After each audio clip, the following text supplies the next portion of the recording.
This is Shadowline News, bringing you the stories that shape our world. While headlines often focus on distant conflicts and international tensions, the laws that truly transform daily life often arrive quietly, without fanfare or breaking news alerts.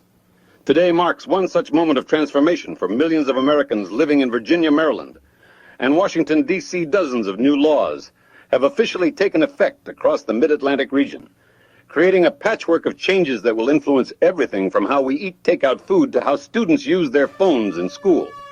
These aren't abstract policy debates or political theater. These are concrete changes that will be felt in restaurant bags, classroom hallways, and paychecks across 3 jurisdictions that collectively house over 13 million people. The scope of these changes reveals something profound about American governance in the 21st century. While Washington remains gridlocked on major national issues, state and local governments continue to experiment, adapt, and evolve.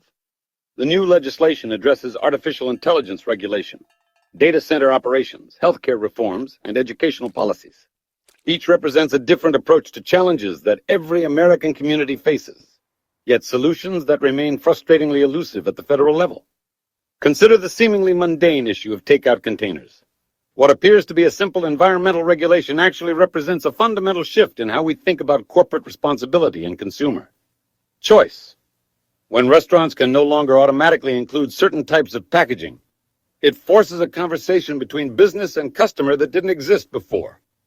Multiply this across thousands of restaurants and millions of meals, and you begin to see how small policy changes create ripple effects throughout entire economic ecosystems. The cellular phone restrictions in schools deserve particular attention because they highlight the tension between technological integration and educational focus.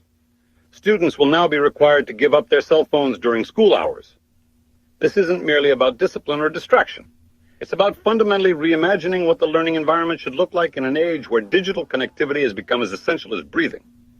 For young people, critics will undoubtedly argue that such restrictions are regressive, that they failed to prepare students for a world where digital literacy is paramount. Supporters counter that the constant presence of smartphones has created an attention economy that works against deep learning and meaningful social interaction. The data from these implementations will be crucial for other states wrestling with similar questions. The workplace protections embedded in these new laws also signal a broader shift in how we conceptualize worker rights and employer responsibilities. Changes to minimum wage structures and workplace safety requirements reflect an ongoing negotiation about the social contract between labor and capital. These aren't just numbers on a paycheck. They're statements about human dignity and economic justice.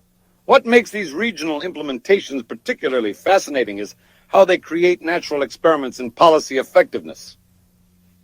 Virginia's approach to data center regulation, for instance, will be closely watched by other states seeking to balance economic development with environmental protection. Maryland's healthcare reforms will provide real-world data about policy interventions that other states are only beginning to consider. The federal government's inability to address many of these issues comprehensively has created space for this kind of localized innovation. While partisan gridlock prevents national action on everything from climate change to healthcare reform, states and municipalities have become laboratories of democracy in the truest sense. The results of these experiments inform not just future local policies, but potentially national approaches as well. Yet this patchwork approach also creates its own challenges. Adults will now be required to buckle up in the back seat in some jurisdictions, but not others. Businesses operating across state lines must navigate increasingly complex regulatory environments. Citizens traveling between states encounter different rules about everything from data privacy to environmental protections. The implementation of these laws also raises questions about enforcement and compliance. New regulations are only as effective as the systems designed to monitor and enforce them. The success of these policies will depend not just on their design, but on the administrative capacity to implement them effectively and the political will to maintain them over time. Looking ahead, these changes represent more than just regional policy updates. They're indicators of how American democracy adapts to challenges that federal institutions seem unable or unwilling to address. The outcomes from these experiments will influence policy discussions far beyond the borders of Virginia, Maryland, and Washington, D.C. The real test will come in the months and years ahead as these policies move from legislative text to lived reality. Will the environmental benefits of packaging restrictions justify the costs to businesses, and consumers? Will cell phone-free schools actually improve educational outcomes? Will enhanced worker protections strengthen the economy or create new burdens for employers? The answers to these questions will shape not just future policy in these three jurisdictions, but the broader national conversation about how American democracy can respond effectively to 21st century challenges. In a time when federal action often seems impossible, these regional experiments remind us that democratic governance continues to evolve, adapt, and sometimes succeed at the local level. This is Shadowline News, where we believe that understanding the world requires looking beyond the headlines to the policies that actually shape our daily lives. The changes taking effect today in Virginia, Maryland, and Washington, D.C. may seem small, but they represent the kind of democratic innovation that will define America's future.